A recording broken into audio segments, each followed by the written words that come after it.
Hey, y'all. So let's dig back into this scripture in Luke 1 where we're reading about Zachariah and Elizabeth. There's a couple of things there's so many things. We may actually have to go into this next week too.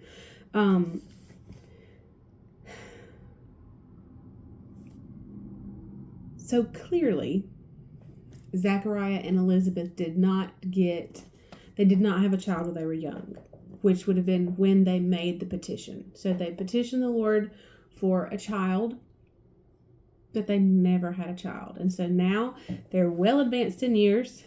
And Zachariah says, I'm an old man, and my wife is well advanced in years. But we also know that Zachariah was a priest and that he was in the daily service. Oh, man, this is so rich. And this was not the point that I was going to pull from this scripture, but we're going to go here. Even though they did not receive an answer from the Father, and assuming because they didn't have a child that the Lord's answer was no, but Zechariah continued in the service of the Lord. Sometimes we are disheartened at what we perceive as a no, and so we turn our backs on the Father and we decide, well, you didn't take care of me now, I'm going to do it myself. Or I don't need you. If you can't help me here, then I'm done with you.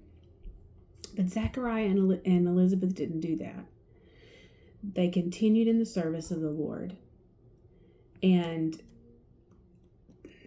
the moment, God doesn't do anything haphazardly. Every move of God is calculated because he sees the end from the beginning, and he has established times and seasons from the end to the beginning, or beginning to the end. And it's no accident that Gabriel comes, or it's no coincidence that Gabriel comes while he is burning the incense. Now, we're going to dig into some Old Testament stuff here, so you just stay with me because this is powerful. It was his day. So this is Luke 1 verse 9. As was the custom of the priesthood, it fell to him by lot to enter the sanctuary of the temple of the Lord and burn the incense. All right, so let's go to Exodus chapter 30,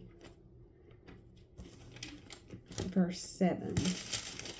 We actually may read a couple of scriptures around that.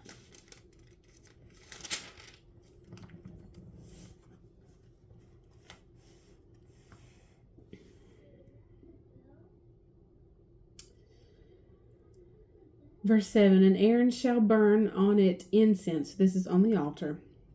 Aaron shall burn on it incense of sweet spices. Every morning when he trims and fills the lamps, he shall burn.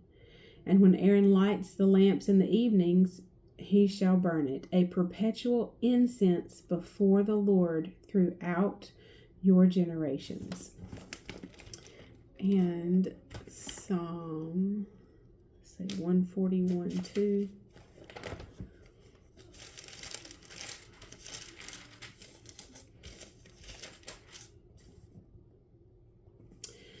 Psalm 141:2. Let my prayer be set forth as incense before you, the lifting up of my hands as the evening sacrifice.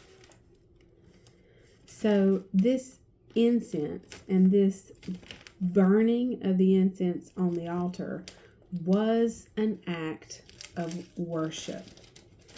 It was a sacrifice to the Father. And It was worship. And so it was Zechariah's turn. As it said, it fell to his lot to burn the incense, or to set the offering of worship. And in his act of service and his act of worship,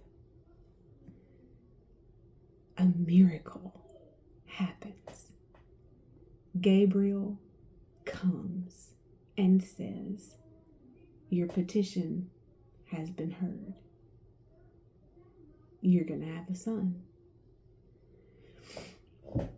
And so if we can take anything from that moment, it's the importance of worship, the importance of not giving up, the importance of trusting the heart and the character of God, that He is good and He loves you and He is watchful over you, and that He is concerned with things that concern you, and He is aware of what's going on. He has not forgotten your petitions.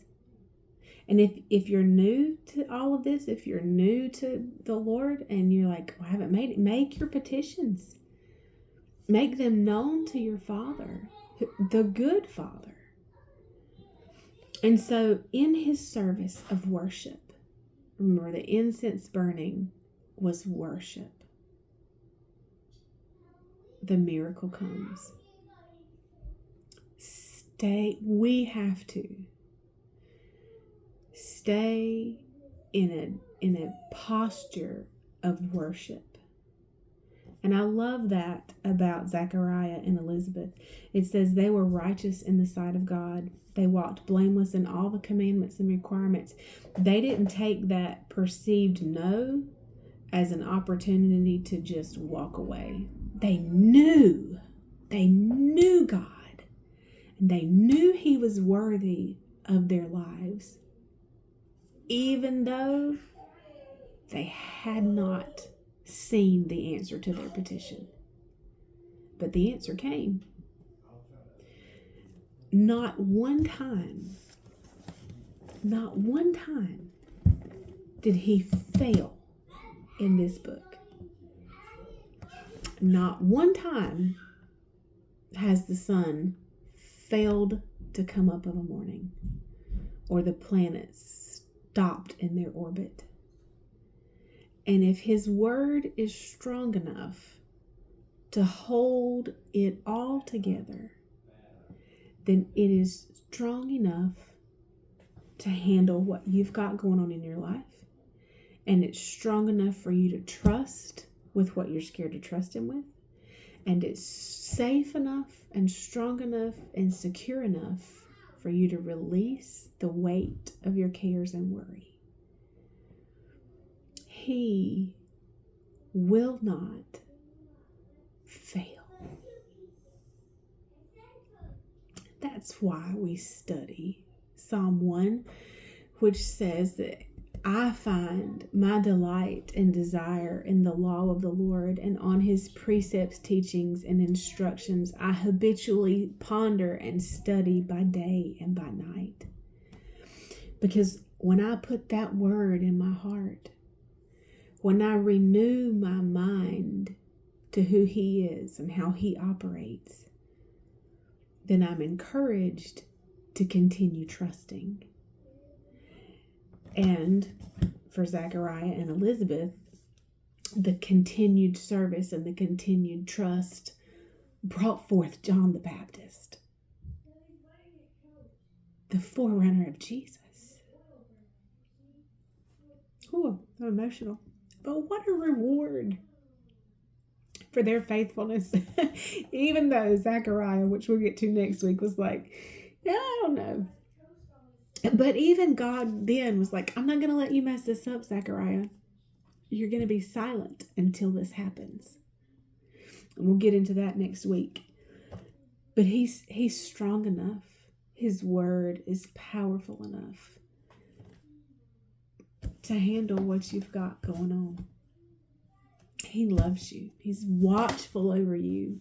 There's nothing you do that he misses. Nothing that happens in your life that he was on break for. And we'll pick up here next week. I'll see you then. Bye, y'all.